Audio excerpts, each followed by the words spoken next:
Nurlan Qarabağ Universitetinin tələbəsidir. O, Xankəndidə yaşayır. Həftə sonlarında isə turla ekskursiyaya gələn qonaqlara bələdçilik edir. Nurlanın yeni qonaqları var. O, bu dəfə də Bakıdan gələn turistləri qarşılayır və şəhəri gəzdirir.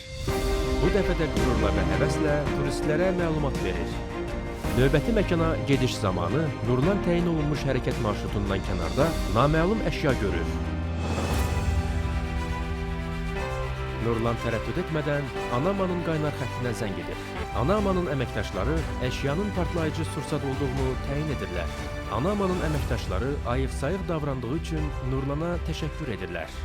Mina təhlükəsi nişanlarının tələblərinə diqqət edin. Təhlükəli ərazilərə keçməyin.